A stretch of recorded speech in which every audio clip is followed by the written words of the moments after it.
How you doing? Good, how are you? Good, thank you. Good. I'm just going to launch straight into it because we've only got 15 minutes. I watched your short as well as the feature, obviously.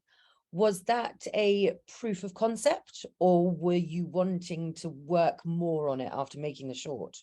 Yeah, no, I mean, they're not that, there's not that many similarities, except of course the theme.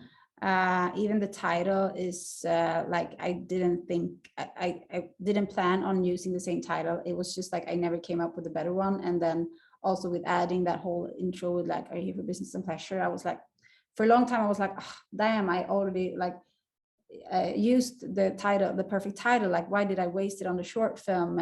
It's taken already. And then eventually I just decided who's like, no one's watching a short film anyway, so I might as well reuse it. But no, it was actually, I knew that I wanted, I knew I wanted to make a feature, and I hoped for to be able to use the short as some kind of stepping stone, or to get there, which then also really happened. But it was a huge difference. Like when I did the short, I had never been on a porn set or met anyone from the real industry. It was based on assumptions. I had done a lot of research, and I had tried to understand that world, but it was really a mixture of different documentaries and biographies, but over time. And so I felt a bit like a hypocrite when I said that in interviews, that I wanted to portray the real people behind the porn stereotypes. And I decided I'm going to do it properly this second time. And so when I went to LA 2014, the first time to do research, I decided to be very blank, clean slate in a way. I only knew I knew of course that it would be from a female point of view, a female perspective, and that I wanted the main character to be Swedish because I wanted to be able to really fully relate to her and understand her, and she's a little bit there's a lot of me in her, I think, and where I in a way had to use I think usually you do that when you write, the main character is some version of yourself. So but then I tried to stay very open and just let the story come to me, and built it from on the research. Yeah, because I read that you did a lot of research for this film.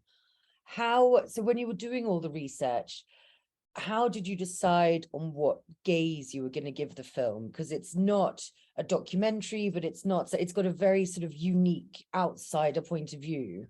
How did you go about that? I knew what I was looking for, even though I couldn't put it into words. I had a very strong intuition or gut feeling on what direction to go. Mm-hmm. And I had a camera with me most of the time, because I come from photography originally, before making films.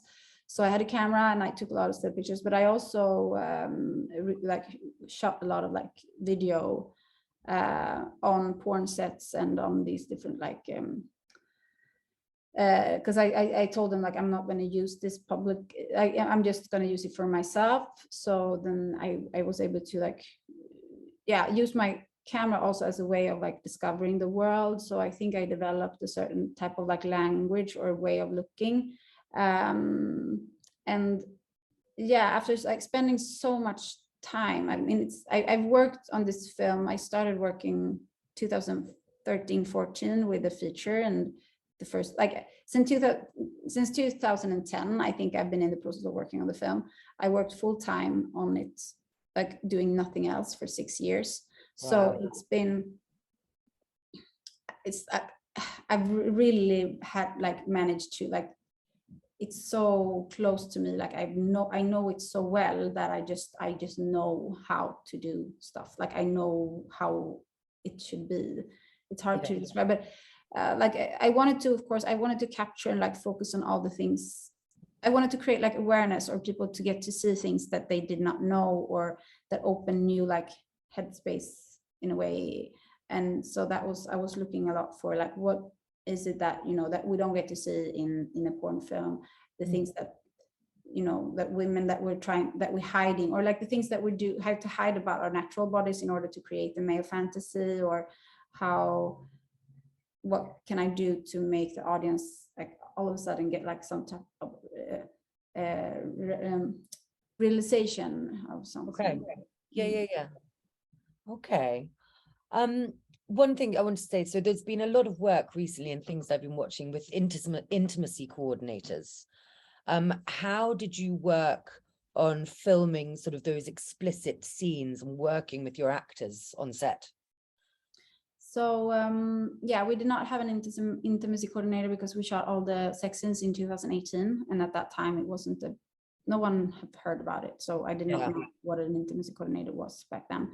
But so I had to do that job, but I got a lot of help from the people in the industry. Like they are so used to working with nudity and also like how to deal with someone who is new to it, and they were so comfortable with it, and also like helping out in many ways of, you know, how to fake things and make things look like more explicit than they are. And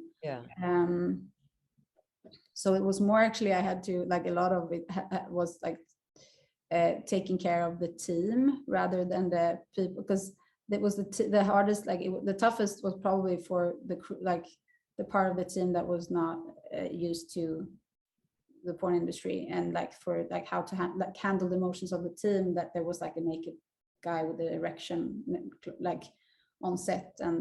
And but Sophia, we had such a close relationship, me and Sophia, where we developed it, and she was, when we started shooting, she was so like comfortable in that environment because she had gotten to know the people, the world. She's been with me on doing research. She had met, like, yeah, she by then already like were friends with a lot of people in the industry, and comfortable with nudity in a way. So, but when it comes to like the sexual, the violence, that was a lot of practice and rehearsal, and like talking about boundaries and finding like where are her boundaries, and working with people that we felt really comfortable and safe with. How long was she doing the research with you before the project? I think it was like 6 months before we started shooting. She came to like the first time to do research, also to develop the character and develop the script, because the whole process has been very like searching for things, and like constantly like digging, and yeah. So I had a very like open, like also like continue to developing the script the whole time, and she was very involved in that, and then yeah, she met everyone in the audition process. Okay. And so you worked with Sophie Winqvist as your cinematographer. Yeah. Yeah. So I've recently watched Clara Sola that she was working on. So I mean, really incredibly different. So I'd say like Pleasure has got sort of like almost a bubble gum kind of vibe to it. How did you guys work together to get that feel, that tone?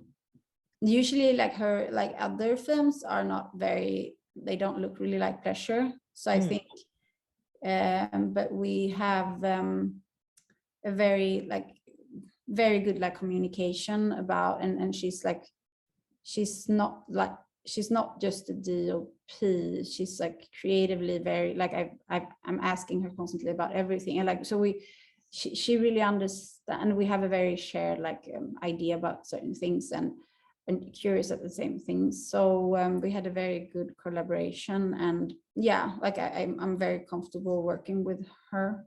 But it was because Natalie, who made Clara Sola, we went to film school together, so we knew each other. So it was for me that she got that job. So she did Pleasure first and Clara Sola after. But since the pandemic, and we did some extra shooting like later with Pleasure. So Clara Sola came out first, but we shot Pleasure first. Okay. Nice.